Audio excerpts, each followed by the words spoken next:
અલ્યા રગલા, આ કાલે તો પાણી આપ્યું તું તે, આજ ફરી કેમ પાવડો લઈને મંડ્યો છે પાછો? કાકા, આ પાણી કોણ જાણે હવે ક્યારે મળશે. આજે મળ્યું છે તો થોડું વધારે ઠપકારી દઉં એટલે પાછળની ચિંતા જ નહીં. ચિંતા તો હવે કર. કેમ? આ પાકના મૂળ વિસ્તારથી નીચે ગયેલું પાણી પાક અને જમીન બંને માટે નુકસાનકારક છે, એટલે પાકને જરૂર હોય એટલું જ પાણી આપો. જળ અમૂલ્ય છે એ વાત લો જાણી, જરૂર કરતા વધુ વાપરશો તો પાક, જમીન ને પર્યાવરણ બધું જ બગાડશે પાણી.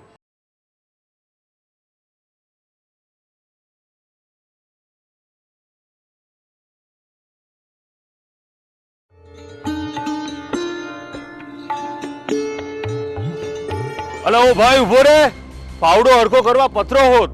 આ સરકારી કુંડી તમારી લાગે છે કાકા? મારી એકલાની નહીં, ગામ આખાની છે ભાઈ. અને એ તૂટી જશે ને તો સમી અમારે જ કરવાની છે અને મારે દંડ ભરવો પડશે જુદો. સિંચાઈ માટેની તમામ સંપત્તિ ખેડૂતોની પોતાની છે. એની મરામત અને સાર સંભાળ જાતે જ કરીએ. નહેર પોતાની માનીએ, ખેતી ફાયદાની કરીએ.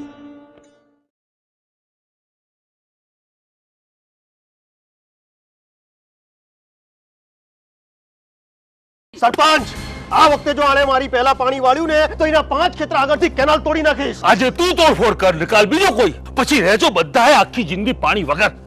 દોસ્ત, કરોડો રૂપિયા અને કેટલીય મહેનતથી બંધો, જળાશયો, મોટી નાની નહેરોથી સરકારે તારા મારા જેવા ખેડૂતો માટે સિંચાઈની વ્યવસ્થા કરેલ છે. એને નુકસાન પહોંચાડીશું ને તો આપણા જ પેટ ઉપર લાત વાગશે. આ સંપત્તિનો સમજણપૂર્વકનો મહત્તમ ઉપયોગ લાવશે ઘર ઘરમાં સુખયોગ.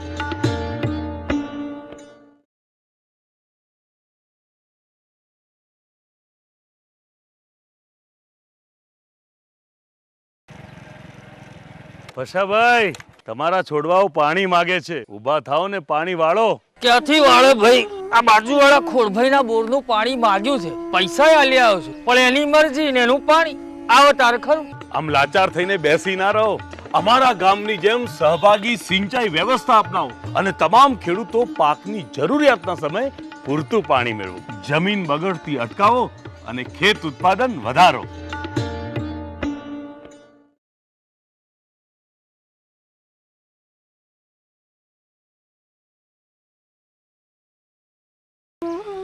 આ તાવમાં ઊભા થઈને ક્યાં ચાલ્યા કેસાલાલ? ખેતરે જઉં છું, આજે પાણી વાળવાનો મારો વારો છે. તે તમારા વગર પાણી નહીં આવે એમ? અરે ભાઈ, કાલે મારો વારો હતો એટલે હું આજે નવરો જ છું. પાણી હું વાળી આવું છું. તમે તમારે સુઈ જાઓ ગોદડું ઓઢીને.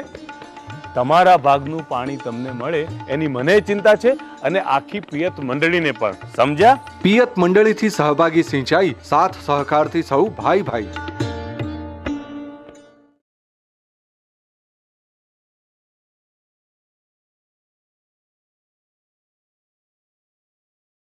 કહું છું, સાંભળો છો?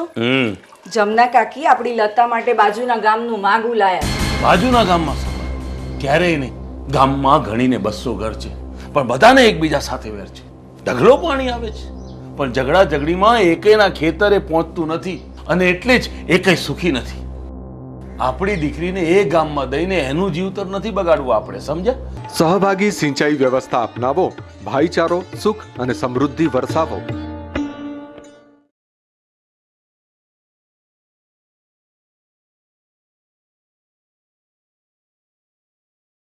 કેમ આટલા બધા હરખાવ છો? કોઈ ખજાનો મળ્યો હોય તો 2 બંગડીઓ કરાવી દો મને સોનાની. 6 મહિના રોકાઈ જા ગાડી, 2 નહીં 4 બંગડી કરાવી દઈશ. કેવી રીતે? આપણા ગામની નવી પિયત મંડળી થાય છે ને આપણે એના સભ્ય થયા છે.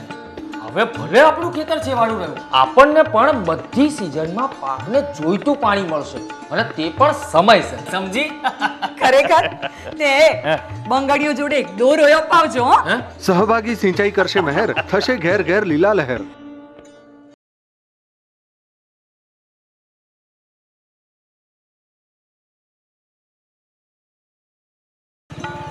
મજામાં ને? અરે વાહ, નવું બાઈક, પાર્ટી આપો. કેમ નહીં? તમારા નવા ટ્રેક્ટરની પાર્ટી એ કરવાની છે હો. અને તમારા નવા મકાનની પાર્ટી પણ. કહેવું પડે બધાને ઘેર લીલા લહેર. કેવી રીતે? અમારા ગામના ઘર ઘરમાં ખુશીઓ લાવી છે. સહભાગી સિંચાઈ વ્યવસ્થા. બધા જ ખેડૂતોને સિંચાઈનો લાભ મળ્યો, દરેકનો નફો વધ્યો અને ખુશીઓ વધી. સહભાગી સિંચાઈ વ્યવસ્થા અપનાવો, ગામ, રાજ્ય અને રાષ્ટ્રને સમૃદ્ધ બનાવો.